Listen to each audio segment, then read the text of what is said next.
meus prezados irmãos, minhas prezadas irmãs, boa tarde a todos.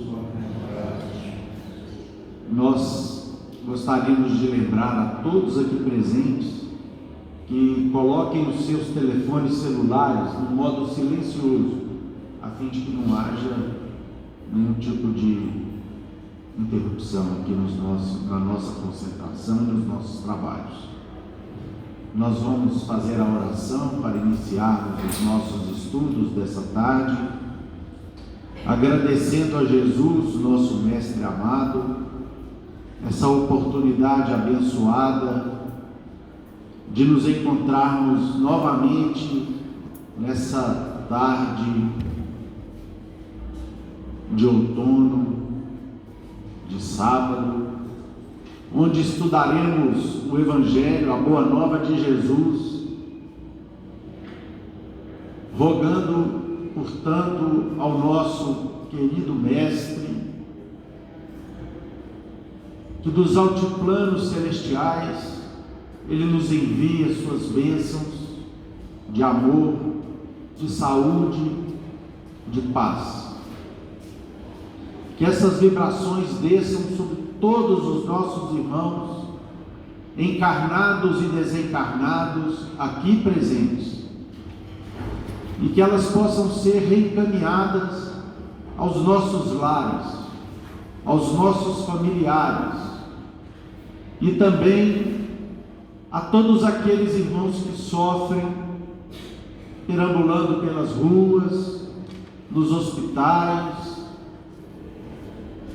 nos leprosários, nos presídios, que todos recebam esse amor inesgotável do nosso Senhor Jesus Cristo,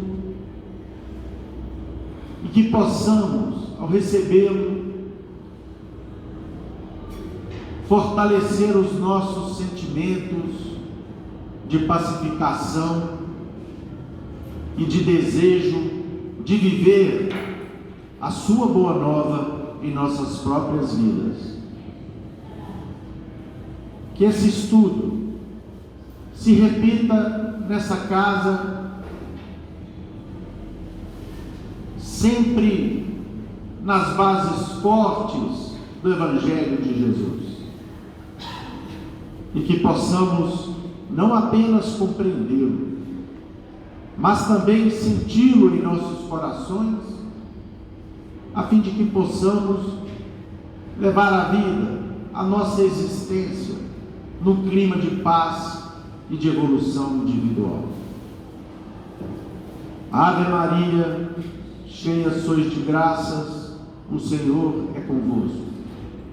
Bendita sois entre os anjos, bendito é o vosso amado Filho Jesus. Santa Maria, Mãe de Jesus, rogai a Deus por nós, filhos pecadores, hoje, agora e sempre, que assim seja. Em nome de Deus, de Jesus, nosso Mestre, de Paulo de Tarso, patrono da nossa casa de oração, estudo e trabalho, dos nossos amigos e benfeitores espirituais, estamos iniciando os nossos estudos evangélicos dessa tarde, na santa e bendita paz do Senhor, que assim seja. Do capítulo 17 do Evangelho segundo o Espiritismo, a parábola do semeador. Naquele mesmo dia, tendo saído de casa, Jesus sentou-se à beira do mar. Em torno dele reuniu-se grande multidão, pelo que entrou numa barca, onde sentou-se, permanecendo na margem todo o povo. Disse então muitas coisas por parábolas, falando-lhes assim: aquele que semeia saiu a semear, e semeando, uma parte da semente caiu ao longo do caminho, e os pássaros do céu vieram e a comeram. Outra parte caiu em lugares pedregosos, onde não havia muita terra.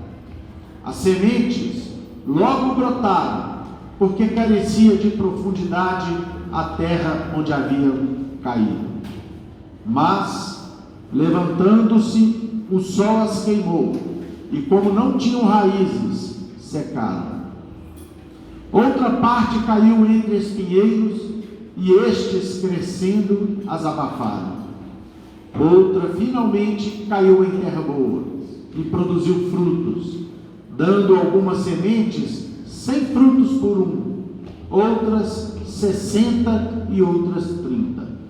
Ouça quem tem ouvidos de ouvir. Registrado pelo evangelista Mateus, capítulo 13, versículos 1 a 9. Escutai, pois, vós outros, a parábola do semeador. Quem quer que escuta a palavra do reino e não lhe dá atenção, vem o espírito maligno e tira o que lhe fora semeado no coração. Esse é o que recebeu a semente ao longo do caminho.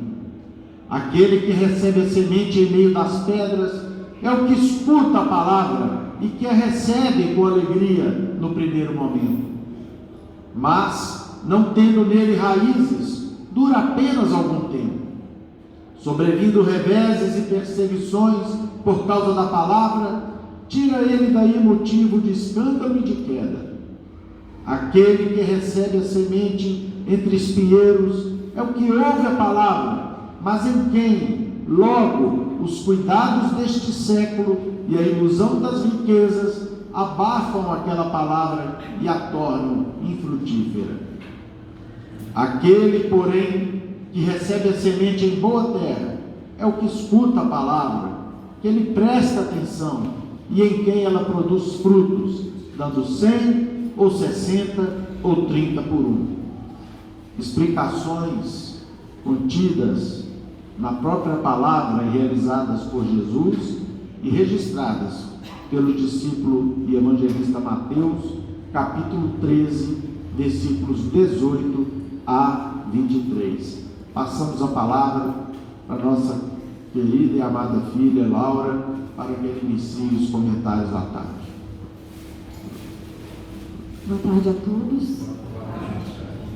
Hoje nós estamos estudando, conforme foi dito, o capítulo 17, item 5 do Evangelho segundo o Espiritismo, cujo título tem o nome Sede Perfeitos. E para começarmos a comentar o item 5, eu acho interessante nós destrincharmos a parábola do semeador, para entendê-la melhor, porque ela traduz perfeitamente as variações, as matizes, de como as palavras de Jesus e o seu Evangelho chegam no coração das pessoas. E para quantos essas palavras não passam de letra morta, como a gente vai ver no início do capítulo aqui do Evangelho? Para quantas pessoas essas palavras, essas sementes caem em corações áridos, secos e acabam não vingando? E por fim, para quantas delas essas sementes florescem, permanecem, criando raízes fortes, dando frutos de bondade, de compreensão, de caridade, Então vamos entender isso melhor. E seguindo adiante, o capítulo do Evangelho que traz essa história contada por Jesus, o capítulo Sede Perfeitos, nós podemos entender com sede perfeitos como uma preparação de nós mesmos para receber os ensinamentos de Jesus. Nós podemos interpretar dessa forma. E em que consiste essa perfeição da qual Jesus está falando? Jesus explica logo no início que essa perfeição consiste em amar os nossos inimigos, fazer o bem aos que nos odeiam e orar pelos que nos perseguem e caluniam. Por isso, sede perfeitos. E claro que nós estamos falando de perfeição, dentro de uma concepção relativa que nós temos aqui da Terra. Aquela perfeição que nós temos condições de atingir. Não a perfeição de Deus. Isso não é possível para nós, Para a gente entender tudo isso, nós vamos então recorrer à ajuda de um livro fantástico que chama-se Parábolas Evangélicas, de Rodolfo Caligares, que explica cada parábola, uma por uma, cada parábola contada por Jesus, e não ironicamente a parábola do semeador se encontra logo no primeiro capítulo do livro, indicando, no meu humilde entendimento, a importância da preparação dos nossos corações, do terreno do nosso coração para receber o Evangelho. Então vamos compreender a parábola de uma forma um pouco mais didática. E Rodolfo Caligares começa transcrevendo as palavras de Jesus. Abre aspas. Afluindo uma grande multidão e vindo ter com ele gente de todas as cidades, disse-lhes Jesus por semelhança: Saiu o que semeia a semear a sua semente. E ao semeá-la, uma parte caiu junto ao caminho, foi pisada e as aves do céu a comeram. Outra caiu sobre o pedregulho, onde não havia muita terra. Nasceu depressa, mas logo que saiu o sol, entrou a queimar-se e, como não tinha raiz, secou. Outra caiu entre espinhos, e logo os espinhos que nasceram com ela se afogaram. Outra finalmente caiu em terra boa, vingou, cresceu, e alguns grãos deram frutos a 30, outros a 60, outros a 100 por um. Dito isso, começou a dizer Jesus em voz alta: O que tem ouvidos de ouvir, ouça. Então seus discípulos lhe perguntaram o que queria Jesus dizer com essa parábola, e Jesus disse: a semente é a palavra de Deus. Então vamos agora entender terreno por terreno que Jesus quis dizer aqui para nós. A que cai à beira do caminho, as sementes que caem à beira do caminho, são aqueles que a ouvem. Mas depois vem o mal e tira a palavra de seus corações, para que não suceda que, crendo, sejam salvos. Esse terreno, esse primeiro terreno, onde as sementes foram levadas pelos pássaros, que essas sementes que caíram à beira do caminho, esse terreno representa os espíritos ainda endurecidos, que têm os corações ainda um pouco endurecidos, que embora tenham contato com a palavra divina, que embora tenham um certo contato com o Evangelho, não assimilam, não conseguem ainda assimilar. Estão distraídos pelas sensações e ilusões imediatas do mundo material, sem preparo interior para o entendimento das verdades espirituais. A semente, ou seja, a verdade, não penetra no solo do coração, pois a mente está voltada ao egoísmo, ao prazer, à indiferença pelas coisas do espírito. E as aves do céu que roubaram a semente pode representar as influências inferiores que nós temos durante a vida, influências espirituais, que nós mesmos atraímos para nós com os nossos pensamentos. Podem representar também os pensamentos negativos, o materialismo, os interesses fúteis de ordem inferior. E seguindo, a semente que cai no pedregulho, no terreno cheio de pedregulho, significa aqueles que recebem com bom gosto a palavra quando as ouvem, recebem com alegria, o Evangelho, as palavras de Jesus quando as ouvem, mas não tendo raízes, em sobrevindo a tribulação e a perseguição por causa da palavra, logo se escandalizam e voltam atrás. Aqui nós vamos ter aquelas pessoas entusiasmadas, animadas, mas frágeis moralmente. Acreditam no bem, aceitam o Evangelho com alegria, mas a sua fé ainda é superficial. Falta aqui resistência interior, constância e maturidade. Muitas dessas pessoas somos nós, onde nos falta resistência interior, constância, maturidade, E aí tem algo muito complicado, muito difícil, que geralmente é o aspecto que mais afasta as pessoas da doutrina no pós-entusiasmo, Logo em seguida, depois que essas pessoas escutam a palavra, leem o Evangelho, começam a frequentar reuniões, presenciam até fenômenos. Então, esse pós-entusiasmo que é, às vezes, perigoso. É quando aquela pessoa percebe, é quando a pessoa percebe, né? A doutrina, né? Através da leitura, do estudo, né? A doutrina, apesar da leitura e do estudo, corrigindo, apesar da leitura e do estudo, a doutrina mexe com... Gente, me perdoa, eu vou corrigir novamente, mas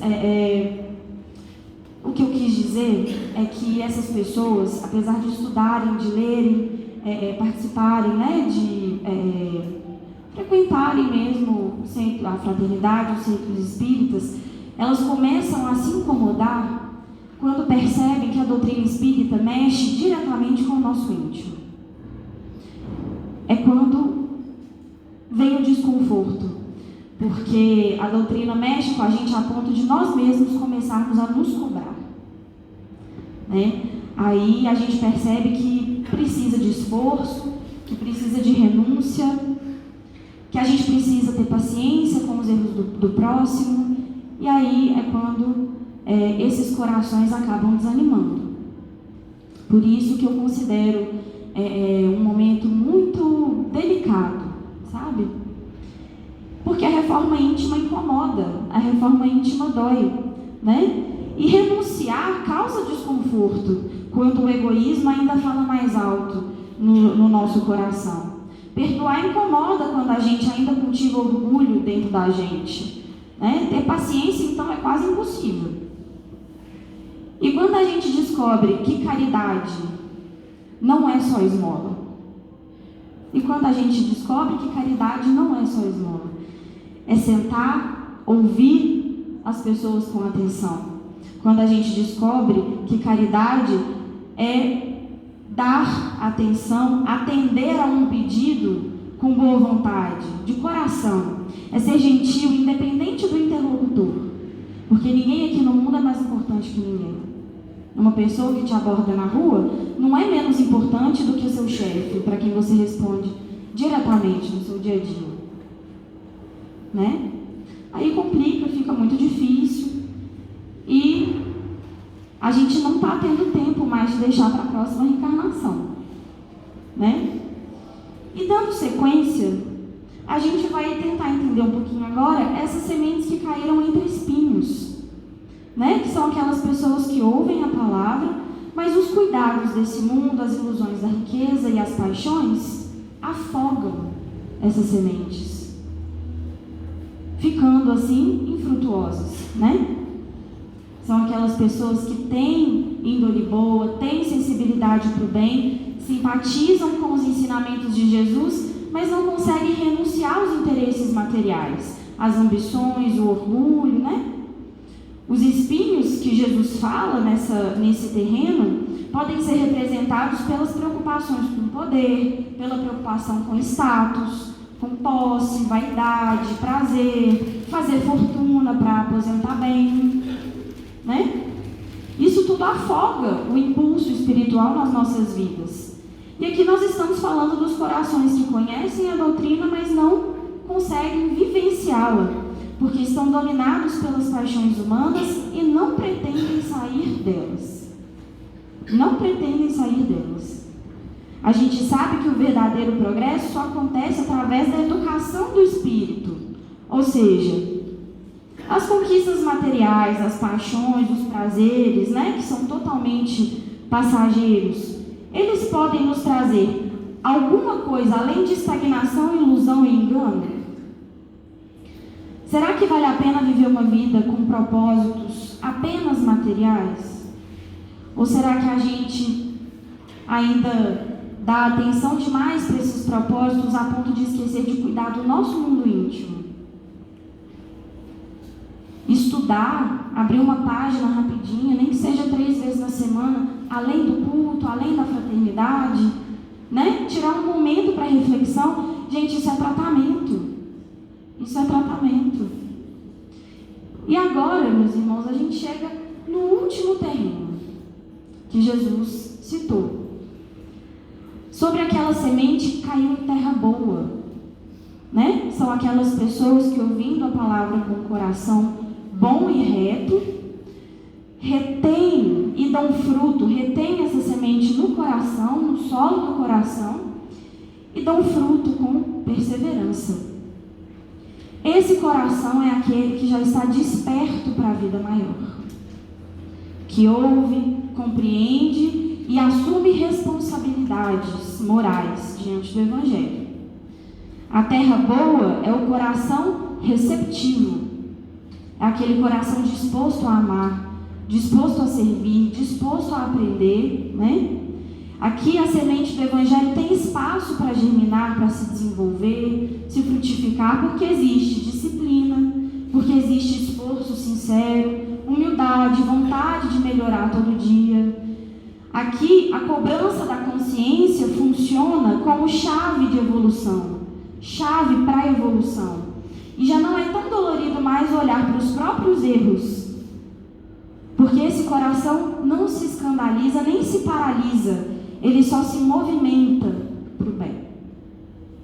É assim que nós entendemos esse último terreno, esse terreno bom e fértil para receber a semente do Evangelho. Aqui não há dificuldade que seja maior que a vontade de evoluir, que a vontade de crescer, porque já existe compreensão suficiente para entender que as provas, né, as provações são oportunidades. São aquelas pessoas que vivem a caridade, que estudam, que oram, trabalham pelo bem e pela regeneração de si mesma e da humanidade, né? Nessa parábola, Jesus retrata magistralmente, e aqui são nas palavras de Rodolfo Caligares, Jesus retrata magistralmente o feitio moral de cada um daqueles os quais o Evangelho é anunciado.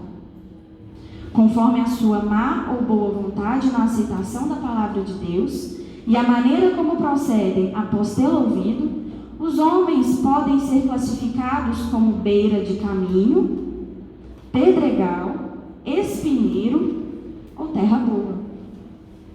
A primeira classificação refere-se aos indiferentes, isto é, aos indivíduos ainda imaturos, não preparados para tal semeadura, indivíduos que se expressam mais pelo estômago e pelo sexo e cujos corações se mostram insensíveis a qualquer apelo de ordem mais elevada. Ou seja, aqui a semente nem chega, né? Nem chega a germinar. A segunda diz respeito a uma classe de pessoas de entusiasmo fácil, que ao se lhes falar do Evangelho, aceitam-no prontamente, com alegria e com empolgação, mas não encontrando dentro de si mesmas, forças suficientes para vencerem o comodismo, os vícios arraigados, os maus desejos, sentem-se incapazes de empreender a reforma de seus hábitos, a melhora de seus sentimentos, e se acontece surgirem incompreensões e dificuldades por causa da doutrina, então esfriam de uma vez, voltando rapidamente aos antigos hábitos de vida que levavam. Os da terceira espécie são aqueles, ou seja, aquelas sementes que caíram no espinheiro, são aqueles que, embora já tenham tido notícias dos ensinamentos evangélicos e os admirem e os louvem até, sentem-se todavia extremamente presos às coisas materiais, que consideram mais importantes que a formação de uma consciência espiritual. O medo do futuro, a luta pela conquista de garantias pessoais, vantagens e luxuosidades sufocam desde o nascedouro os sentimentos altruísticos, ou seja, os sentimentos de ordem mais elevada, vontade de ajudar o próximo, né? Sufocam esses sentimentos ou qualquer movimento de alma que implique a renúncia aos seus queridos tesouros terrestres. Aqui, meus irmãos, tudo sempre vai ser mais importante que os assuntos do coração. E quando a gente fala assuntos do coração, lê-se o Evangelho, a palavra de Jesus, a ação de Jesus, a transformação dele nas nossas vidas. E nós que somos espíritas podemos falar via de regra, quando a gente mergulha intensamente na rotina material, na rotina, né, das nossas vidas, acordar, trabalhar, entrar no automático mesmo, a gente pode falar, via de regra, quando a gente esquece, entra nessa rotina, esquece da oração, nós corremos, não só da oração, mas de lembrar do Cristo no nosso dia a dia, nós corremos um sério risco de desenvolver doenças de trato psicológico, de tratos, né, psicológico e espiritual, né, que são conhecidas aí, famosas conhecidas nossas, como a ansiedade, a depressão. Claro que existem as exceções, né, e a gente precisa falar sobre elas, mas via de regra, quando a gente entra nesse automático, nessa vida maluca mesmo, que a gente entra na rotina do dia a dia, de trabalho, de estudo, de ordem material, a gente corre o risco de sofrer muito, psicologicamente, emocionalmente, né? E por fim, os definidos por último, né, por Jesus, eles personificam os adeptos sinceros, nos quais as lições do Mestre Divino encontram magníficas condições de receptividade. Abraçam o ideal cristão de corpo e alma e se esforçam no sentido de pô-lo em prática. Embora sofram tropeços e fracassem algumas vezes, perseveram animosos, resultando de seu trabalho abençoado frutos de benemerência e de amor ao próximo. Quem tenha ouvidos de ouvir, ouça. Bom, meus amigos, e é por isso que Jesus falou sede perfeitos, né? E eu tomo a liberdade aqui de completar esse sede perfeitos dentro da nossa imperfeição, né? Porque nunca pode nos faltar o esforço sincero de nos levantarmos melhor e mais fortes a cada queda, né? Porque esse coração que já tem o terreno preparado e adubado, porque esse é o coração que já tem o terreno adubado e preparado para receber Jesus, o Evangelho do Cristo. Eu trouxe uma história para complementar o estudo, mas me delonguei um pouco mais e vou passar a palavra para o meu pai. Muito obrigada pela paciência.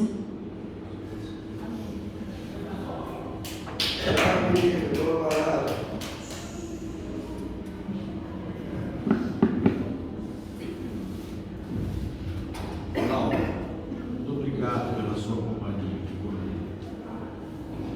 Para mim, ela é muito emocionante. Meus irmãos, minhas irmãs, boa tarde.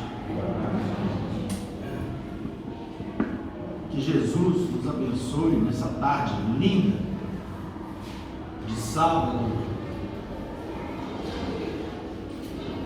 em que, prenunciando o inverno que logo chegará, estamos aqui na estação das frutas.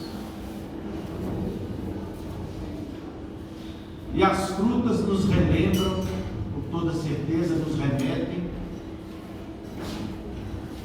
o resultado final do plantio desse semeador divino que é Jesus, que plantou um dia essas sementes nos corações de todos nós, e que, graças a Deus, depois de, ao longo de muitos séculos, nos comportarmos como caminhos, como sementes caídas nos caminhos, em que as aves vinham e levavam. Durante muito tempo nos comportarmos como terrenos pedregosos, impedir o crescimento dessas sementes, em função do não enraizamento da planta, e como terrenos cheios de espinhos ou de espinheiros, impedir o crescimento da semente do Evangelho em nossos corações, hoje, graças a Deus, já podemos sim nos considerar, por que não? Por que não sermos otimistas com relação às nossas conquistas seculares que ocorreram após o advento do Evangelho de Jesus? Numa clara demonstração de que o Evangelho tem sido capaz de transformar a nossa planície interior, o nosso campo interior,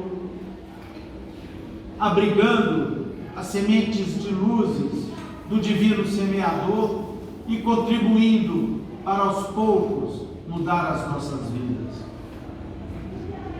Não há, de forma alguma, caminho ou espaço para o desânimo. Pelo contrário, o sofrimento que Jesus estabeleceu como um benfeitor necessário para a vida humana tem modificado, por que não, os nossos espíritos, tem contribuído para dobrar a nossa cerviz voluntariosa, muitas vezes orgulhosa, tem feito com que nós, em muitas situações, dobremos os joelhos e elevemos as mãos a Deus, pedindo força, amparo, proteção, esclarecimento. E isso não tem nos faltado. O divino semeador não nos nega, de forma alguma, as suas bênçãos e as suas luzes. E um dia, por volta do ano de 1860, numa noite fria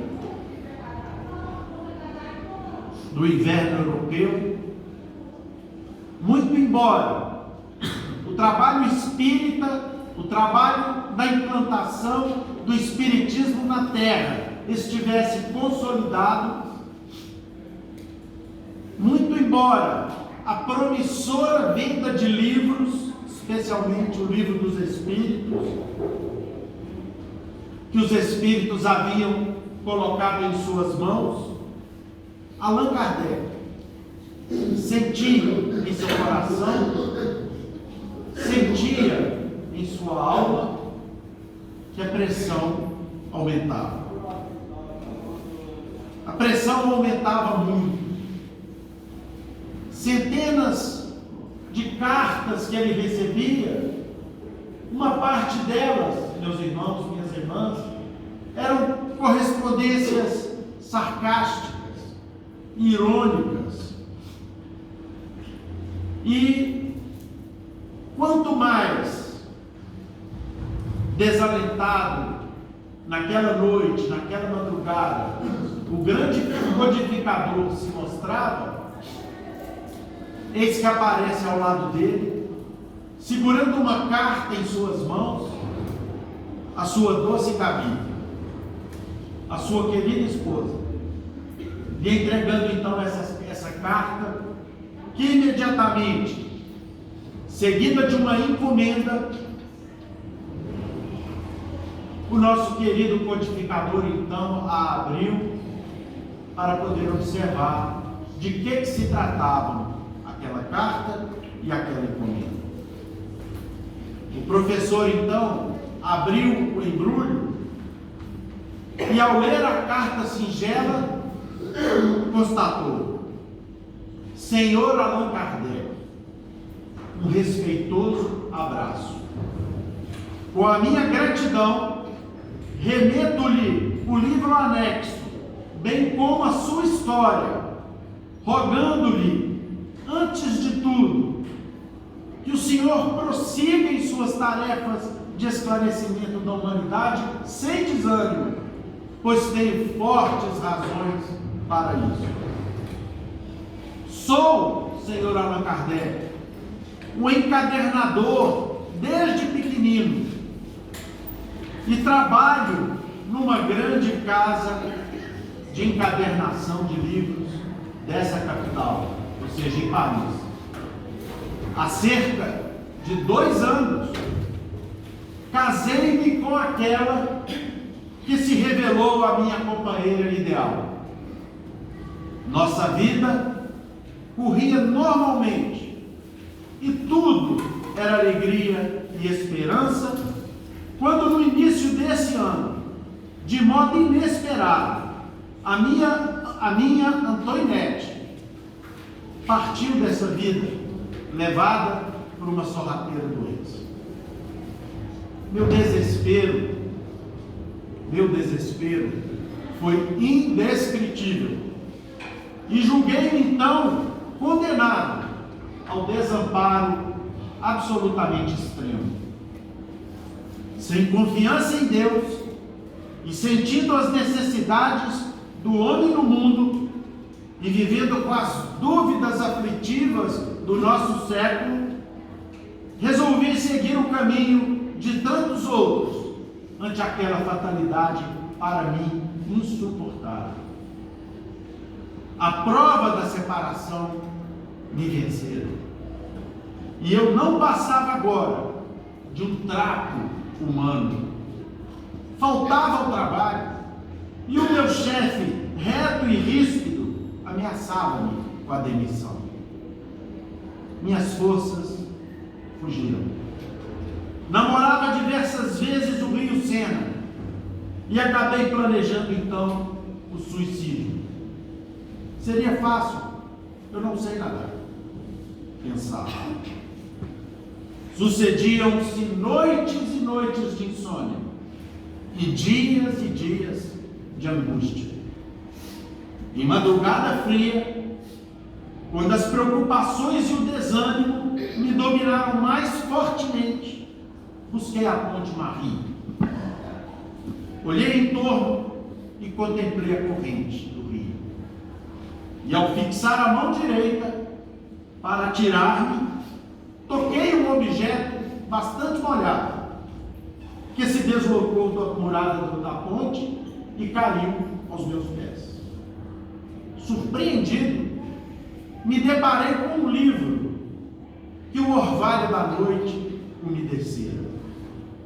Peguei o volume nas minhas mãos e, procurando a luz mortiça de um poste vizinho, pude ler logo à frente do seu frontispício, entre irritado e muito curioso. Abre aspas. Esta obra salvou minha vida. Leia com atenção e tenha bom proveito. Estava assinado por alguém que se chamava A. Lohan. Estupefato, ou seja, paralisado pela admiração, li a obra, o Livro dos Espíritos, ao qual acrescentei breve mensagem. Volume esse, senhor Kardec, que passo às suas mãos abnegadas, autorizando o distinto amigo a fazer dele o que lhe aprouver. Ainda constavam da mensagem agradecimentos finais, a assinatura daquele que enviaram para Kardec o livro, a data e o endereço do remetente. O codificador desempacotou então um exemplar de O Livro dos Espíritos, ricamente encadernado, e em cuja capa viu as iniciais do seu pseudônimo, Allan Kardec, e na página do frontispício, levemente manchado, leu com emoção não somente a observação que o vice-vista se referiram, ou seja, essa obra salvou minha vida, né? Não somente essa observação, mas também uma outra, agora do remetente, também em letra firme. Salvou-me também a minha. Deus abençoe as almas que cooperaram em sua publicação. Assinado José Ferreira. Após a leitura da carta providencial, o professor Rivail experimentou uma nova luz abanhada por Deus. Aconchegando o livro de encontro ao peito, raciocinava não mais em termos de desânimo ou de sofrimento, mas sim na pauta radiosa da esperança. Era preciso continuar, desculpar as injúrias, abraçar o sacrifício, esquecer as pedradas. Diante do seu espírito turbilhonava um mundo necessitado de renovação e de consolo. Allan Kardec levantou-se então da velha poltrona, abriu a janela à sua frente, contemplando a via pública, onde passavam os primeiros operários e as primeiras mulheres do povo, crianças e velhinhos, com destino ao trabalho, às escolas ou aos seus lares. O notável obreiro da grande revelação respirou a longos hausos e, antes de retomar a caneta para o serviço costumeiro, levou um lenço aos olhos e limpou uma lágrima. Meus irmãos, minhas irmãs, queridos amigos, eu não poderia iniciar a minha participação no estudo dessa tarde sem relembrar esse fato verídico ocorrido no nosso inestimável codificador Allan Kardec. Quando nós falamos da parábola do semeador e buscamos contextualizar os fatos e os ensinos ali constantes, nós também utilizamos da riqueza dos estudos históricos e geográficos contidos na doutrina espírita, para podermos tentar reproduzir em nossas mentes aquele momento radioso que o mundo vivia na presença de Jesus. Imagine um local onde uma grande parte daquele ambiente era cercada pelas montanhas, das colinas de Golã e do Monte Hermon, ao fundo. Abaixo, um terreno pedregoso, cheio de cactos, cheio de cardos, e uma paisagem mais agreste. E em seguida, indo em direção ao Lago de Genezaré, também conhecido como Lago do Tiberíades, ou como Mar da Galileia, que é a mesma coisa, se tratando de um lago de águas doces, nós vamos encontrar uma planície maravilhosa, produtiva, com trigais narrados pelos historiadores bíblicos que geravam extrema fartura. E esses trigais que estavam contidos nessas planícies, desciam até próximos ao lago, onde Jesus se portou dentro de um barco, e entre ele e as margens, ao longo das margens, se postou então o povo que ouvia os seus ensinamentos. A Galileia, meus irmãos, naquele tempo, era um local de solo muito fértil, de solo muito abençoado. E Jesus, estando ali nas margens, observou toda aquela situação, as montanhas, cujo degelo formava o lago, e cujas sobras de água formavam o Rio Jordão, cujas águas se dirigiam ao Mar Morto, até hoje. E o mestre então observa aqueles caminhos, observa os lugares cheios de cactos e espinhos, e faz uma referência poética, porque Jesus era um soberano pensador, um divino poeta, que mostrou à humanidade a partir dos fatos da natureza, dos fatos simples da agricultura, que era a principal atividade que as pessoas tinham naquele tempo, para legar o ensinamento dos mais belos, dos mais inigualáveis, que é o ensinamento da parábola do semeador. Com esse ensinamento, meus irmãos, nós podemos encontrar logo no item 6, após os registros de Mateus. E interessante que Jesus não apenas contou a história, mas logo em seguida, como nós verificamos aqui no Evangelho, ele nos traz outra narrativa nos explicando a parábola, a história, a revelação, a comparação que ele faz ali naquele momento, nos mostrando o que significava cada espécie de terreno que ele mencionava. As sementes que ele via caindo ao longo do caminho e os animais levando.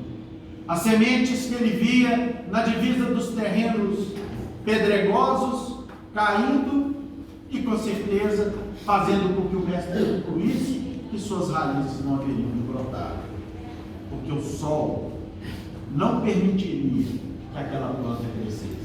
E por fim, as sementes que caíam entre os espinheiros e eram abafadas pelos espinhos, mostrando então as características dos corações humanos. Mas eu gostaria, que foi aqui explicado pelo Laura, mas eu gostaria de lembrar aos irmãos que no item 6, aqui do Evangelho segundo o Espiritismo, Kardec vem então e faz uma comparação com a situação dos espíritas.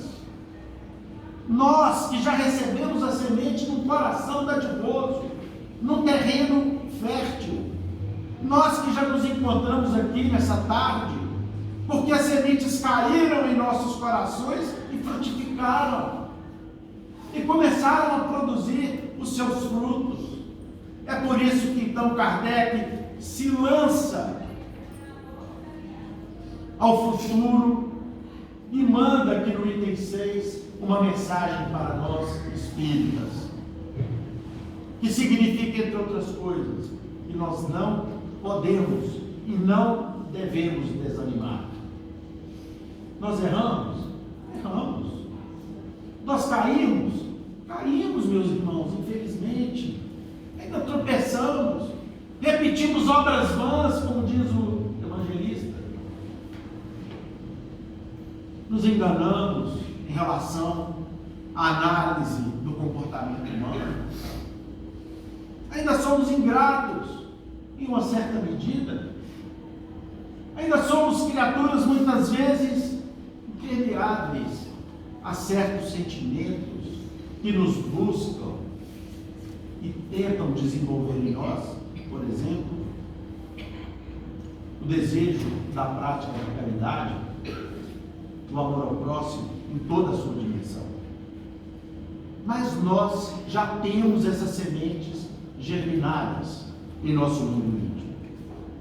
Nós já conseguimos compreender o significado dessa semeadura abençoada, e apesar do nosso egoísmo e do nosso orgulho, que todos temos numa certa medida, nós, meus irmãos, já permitimos que o Evangelho, a boa nova de Jesus, começasse a nos transformar, a modificar cada um de nós, e já estamos nos tornando criaturas cujos frutos originários dessa semente frutificam, uns 30, outros 50, outros 100, por cada semente de luz que tenha sido plantada em nosso coração, graças à persistência, à compreensão dos enviados de Jesus, entre eles o nosso inigualável irmão maior,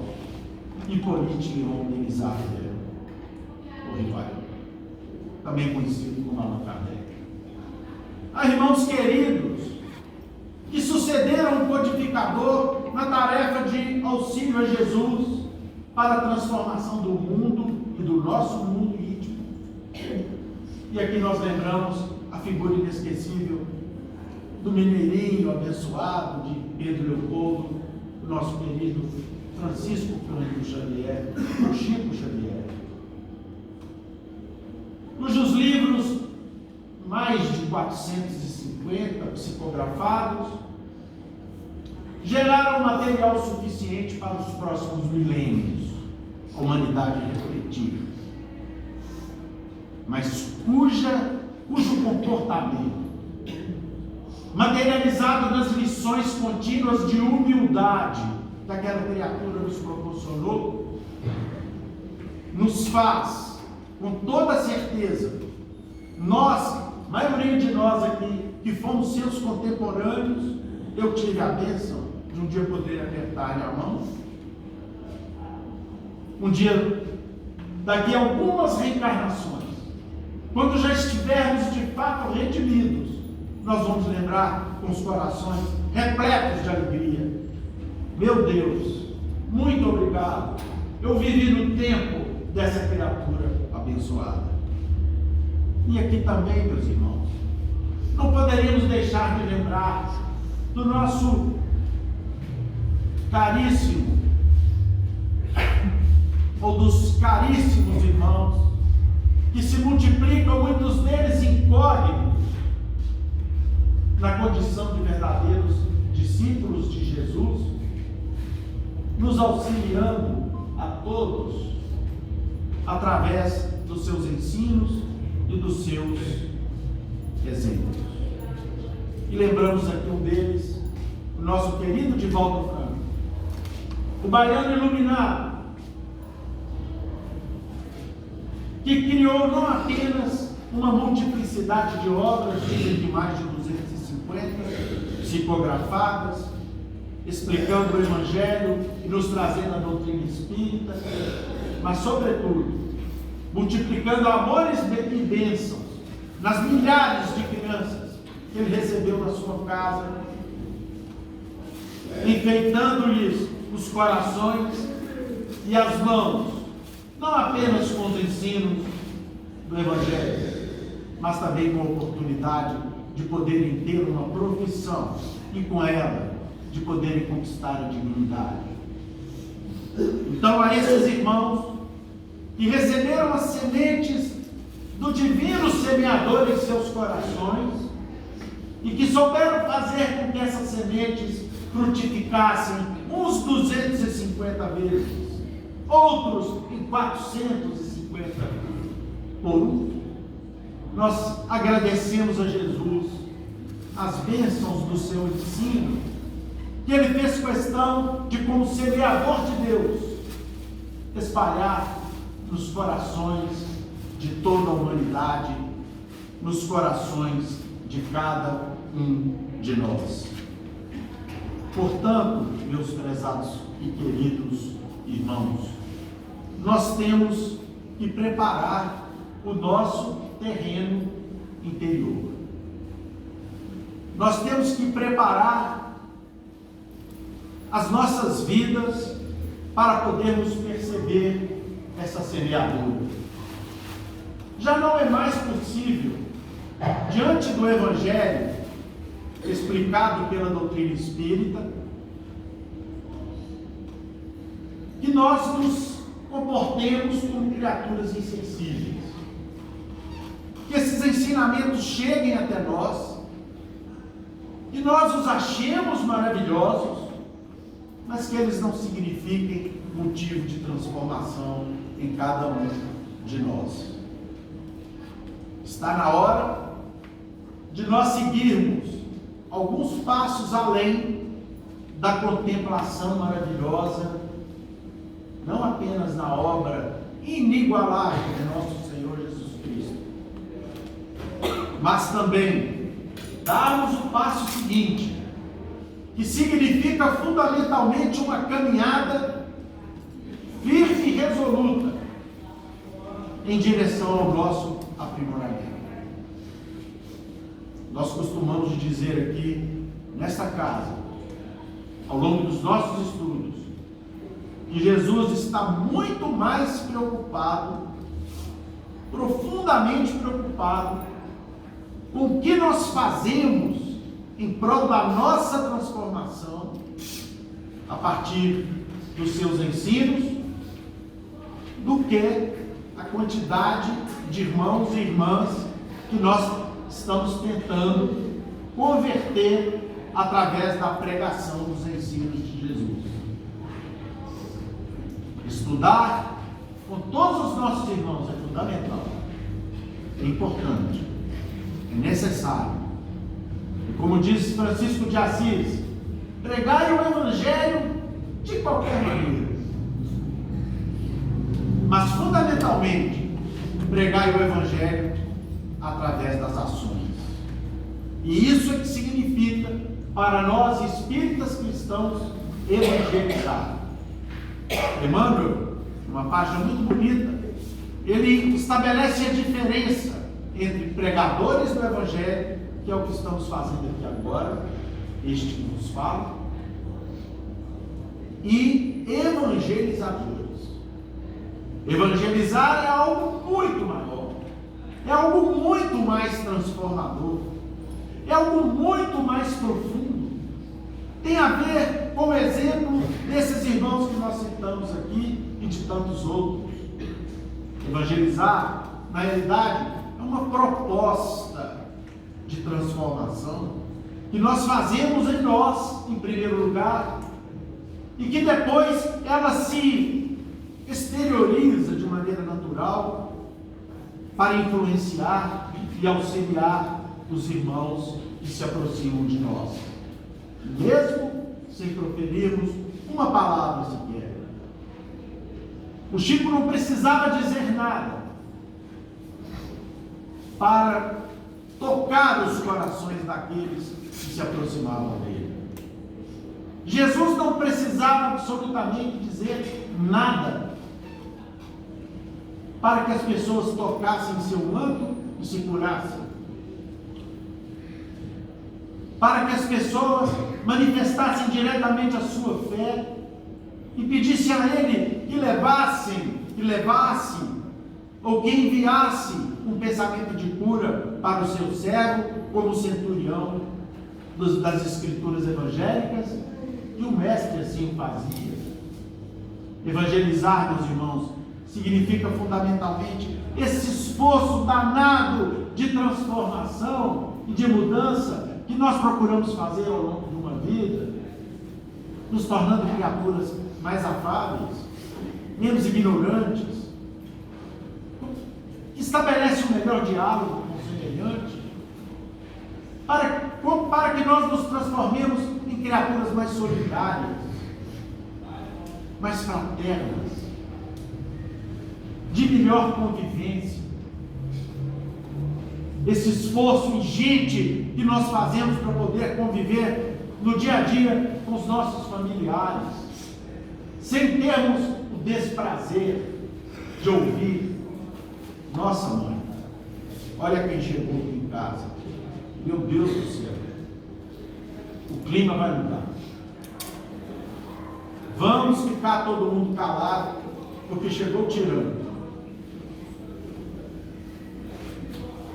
E ao contrário, podermos ter a nossa reentrada em nossos lares, esse santuário que Deus estabeleceu na vida de todos nós, e recebermos um beijo carinhoso daqueles que nós amamos e que também nos amam. Até mesmo os pets queridos que todos nós, ou muitos de nós, temos em nossos lares. É esse esforço de transformação que faz com que nós, aos pouquinhos, sejamos notados como criaturas que estão procurando se melhorar, que estão se esforçando por melhorar. É isso que significa multiplicar as sementes que o semeador divino, nosso Senhor Jesus, espalhou na terra e alcançou os corações, como os nossos aqui, que já são capazes, graças a Deus, de fazer com que essas sementes germinem. A doutrina espírita é a doutrina da esperança. é a doutrina da consolação. A doutrina espírita é a doutrina que nos traz otimismo. Otimismo em relação à terra, otimismo em relação às relações humanas, otimismo diante do nosso futuro. Nós fomos criados para brilhar, nós fomos criados para crescer, e tal qual aquele missivista que enviou o pacote onde estava embrulhado o livro dos Espíritos, um dia nós também, diante de muito desespero, nesta ou em outras vidas, muitas vezes nessa, ao curvarmos a nossa fronte, porque imaginávamos não ter mais jeito dos nossos problemas, porque imaginávamos que esses problemas estavam maiores do que nós. Um dia, quando estávamos pensando assim, Deus se fez presente, meus irmãos, em nossas vidas. Se formos fazer aqui uma regressão da nossa memória, nós vamos verificar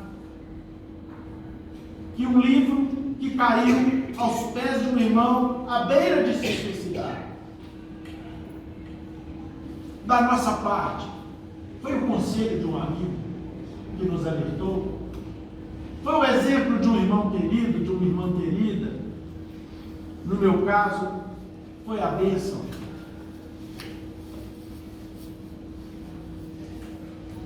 de nascer num lar onde desde petis eu pude receber as bênçãos do Evangelho. Infelizmente, ainda falta muito para prosseguirmos esse caminho de luzes e de bênçãos. Mas para minha alegria, e tenho certeza que para a alegria de cada um de vocês aqui presentes, e com a assinatura embaixo, nosso Senhor Jesus, nós todos temos alegria, as bênçãos, a satisfação de termos o absoluto convencimento de que para alcançarmos esse porto de alegrias e de felicidades que espera a todos os espíritas cristãos sinceros, para isso nós já começamos a dar os primeiros passos. Graças a Deus. Que Jesus abençoe, meus irmãos, a todos vocês, que ampare a todos vocês aqui presentes, e que na hora da nossa oração peçamos a Deus, peçamos a Jesus, nosso mestre amado, esse divino agricultor dos campos do sentimento humano, que o mestre possa abençoar a cada um de nós, que todos nós, eu tenho certeza, que trazemos um problema nos nossos corações, entreguemos esse problema nas mãos de Deus, na convicção de que o Pai não nos faltará. Podem ter a certeza disso. E ao invés de um ato de desespero, ao invés de um ato de preocupação, elevemos a mão ao Senhor e agradeçamos a bênção da vida. Que Jesus abençoe a todos vocês aqui presentes. Sua irmã, fala na pressa.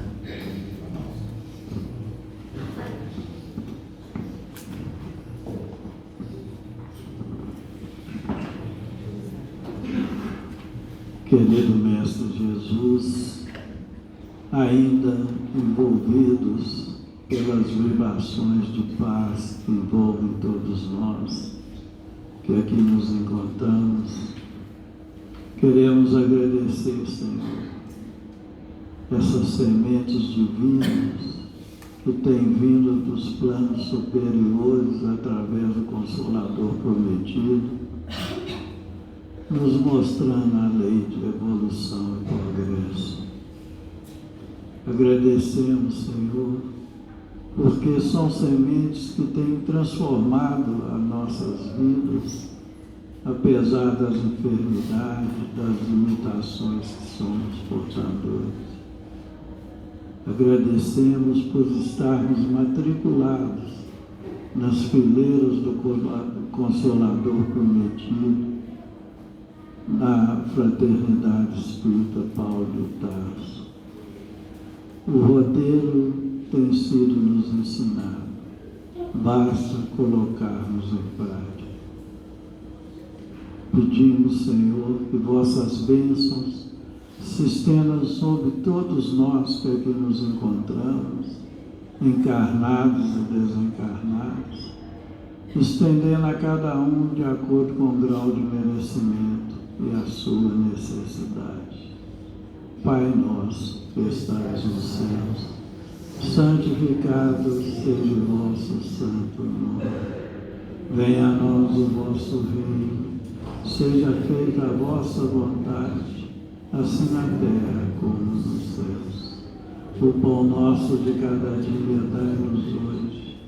Perdoai, Senhor, as nossas ofensas, assim como nós perdoamos aqueles que nos têm ofendido.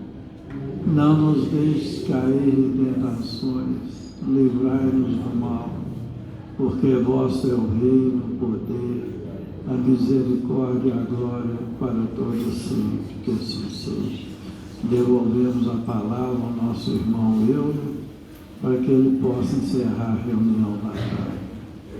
E em nome de Deus, de Jesus, nosso mestre amado, de Paulo de Tarso, patrono da nossa casa de oração, estudo e trabalho, dos nossos amigos e benfeitores espirituais, nós estamos encerrando os nossos estudos evangélicos desta tarde, na santa e bendita paz. Que assim seja. Os passes serão dados a partir da formação de uma fila aqui no salão. Boa tarde. Meus irmãos, hoje nós teremos ficha de médico. Aqueles que desejarem uma consulta, aguardem sentados nas cadeiras do salão. Obrigada.